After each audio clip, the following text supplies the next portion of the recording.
Bonjour, je vous propose aujourd'hui une deuxième vidéo sur les développements simples en calcul littéral.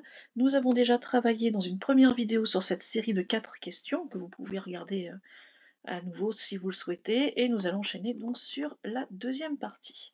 Donc à nouveau 4 questions sous forme de QCM avec une seule bonne réponse, et je vous propose de mettre en pause si vous avez besoin de travailler en autonomie. On se retrouve pour la correction. Pour le premier développement que l'on vous propose, x facteur de 7x moins 1, on va donc avoir x fois 7x, donc 7x carré, moins x fois 1, donc moins 1x, donc moins x. Voici donc 7x carré moins x. On fait attention à bien répéter le x, sinon on a cette erreur-là, et on fait très attention aussi au signe central qui doit se retrouver, donc ici ça ne pourrait pas être un plus. Dans notre deuxième égalité, donc, vous avez tout d'abord le x carré qui a été calculé, vous avez le moins 2 fois 5 qui a déjà été calculé qui donne moins 10, et il nous reste le terme central au niveau des x.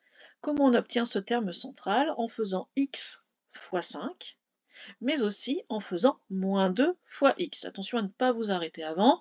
Vous savez que dans ce genre de développement, on a un terme en x carré, ensuite on a deux termes en x, et enfin on a un terme constant, c'est-à-dire sans le x. Donc ici, c'est quand même le terme le plus compliqué à trouver. Donc il vient de 5x moins 2x, donc il vient de 3x. On vous repropose la même chose, mais cette fois-ci, on ne vous donne pas un début de développement. Donc, vous allez avoir forcément x carré. Vous allez forcément avoir plus 7 en dernier terme. Donc déjà, ça nous permet d'éliminer ces deux réponses centrales. Il nous reste soit x carré plus 7, soit x carré moins 8x plus 7.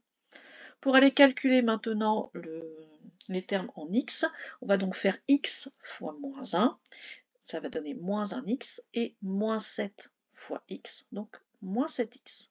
Donc on va être à moins 1x, moins 7x, donc moins 8x. C'est pour ça que j'ai choisi la dernière réponse. Et enfin, dans notre dernière, donc on est à moins 2x plus 1 facteur de 5x plus 4. Alors là, on a mis un petit peu de signe à des endroits différents, notamment devant le x dans la première parenthèse.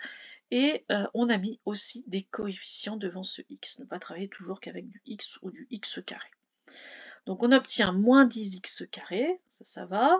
Dernier terme avec les constantes, 1 fois 4, 4. Et on est toujours sur ce terme un tout petit peu plus délicat qui est celui en x. Donc on va avoir moins 2x fois 4, donc moins 8x. Et 1 fois 5x, donc 5x. On est donc à moins 8x plus 5x, on est à moins 3x. Le moins ayant déjà été écrit dans l'opération, faites très attention. Il faut répondre 3 et pas moins 3. Voilà, ça c'est le genre de petit piège. Si on lit pas suffisamment l'énoncé, faut vraiment faire attention de ce qu'on vous a proposé dans ces opérations à trous. Donc là, je répète, on arrive à moins 10x carré moins 3x plus 4.